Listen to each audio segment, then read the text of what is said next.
అదేవిధంగా మిత్రుడు డిఏల గురించి మాట్లాడిండు. ప్రతి నెల మొదటి తారీఖు నాడు జీతాలు ఇవ్వడానికే తలప్రాణం తోకొకొస్తుంది.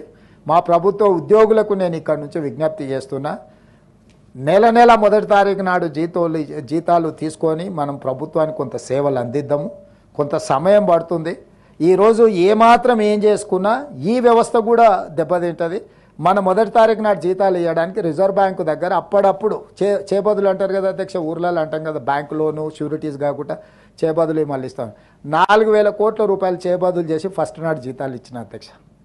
రిజర్వ్ బ్యాంకును ఇంకో 4-5 రోజులలో నీకు సర్దుతా నాకు వచ్చేదాన్ని బట్టి చేబదులు ఇవ్వని రిజర్వ్ బ్యాంకులో 4,000 కోట్ల రూపాయలు తెచ్చుకొని ప్రభుత్వ ఉద్యోగులకు మొదటి తారీఖు నాడు జీతాలు ఇచ్చిన అధ్యక్ష. అందుకే దయచేసి మా ప్రభుత్వ ఉద్యోగులకి ఈ ప్రభుత్వం మీది, అన్ని లెక్కలు మీ ముందరనే పెడతా.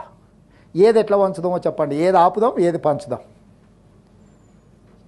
మీ లెజిటిమేట్ రైటు డిఏలు కావచ్చు, కరువు భత్యం కావచ్చు, ఇవన్నీ మీ లెజిటిమేట్ రైటే. కానీ నిజమైన జీతభత్యాలు మొదటి తారీఖు నాడు ఇవ్వడానికే నిస్సహాయ పరిస్థితి ఉంది. నిస్సహాయ పరిస్థితి ఉన్నప్పుడు అప్పుడప్పుడు మనకు జ్వరం వచ్చినప్పుడు పథ్యం పాటిస్తాం అధ్యక్ష. మీకు ఐడియా ఉంది కదా అధ్యక్ష. కొంచెం ఆరోగ్యం ఇట్లట్లయితే ఒక వారం రోజులు నాన్ వెజ్ తినడం మానేస్తాం, తెలుసు కదా అధ్యక్ష. మనం అట్లనే మనకి ఏదైనా పరిస్థితి, రాష్ట్ర ఆర్థిక పరిస్థితి కొంత బలహీనంగా ఉన్నది. మా ప్రభుత్వ ఉద్యోగస్తులందరినీ నేను విజ్ఞప్తి చేస్తున్నా, అదనంగా ఏం కోరికలు కోరకండి. అప్పుడప్పుడు మా వాళ్ళే కాబట్టి, కుటుంబ సభ్యులు కాబట్టి బెదిరిస్తారు, ధర్నా కోతాం, దీక్ష కోతాం, లేకపోతే బంధు పాటిస్తాం, లేకపోతే పెన్ను డౌన్ అంటారు, లేకపోతే అది డౌన్ అంటారు. ఏది డౌన్ అన్నా మొత్తం ప్రభుత్వం డౌన్ అయిపోతుంది.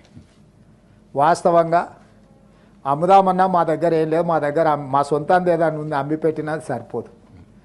మనందరం జపాన్లో ఒక పద్ధతి ఉంది, నిరసన తెలపాలనుకుంటే ఒక 2 గంటలు ఎక్కువ పని చేస్తారంట అక్కడ ఉత్పత్తి.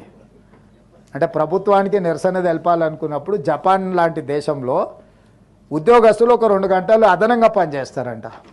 అట్లాంటిది ఏదన్నా నూతన విధానాన్ని మా ప్రభుత్వ ఉద్యోగస్తులు తీసుకొని రోజుకొక 2-3 గంటలు అదనంగా పనిచేసి మా ప్రభుత్వానికి నిరసన తెలిపి ఆదాయాన్ని పెంచితే, పెరిగిన ఆదాయాన్ని తిరిగి మీకు అందరికీ పంచుతాం. ఆదాయాన్ని పెంచడం, పేదలకు పంచడమే ఈ ప్రభుత్వ విధానం.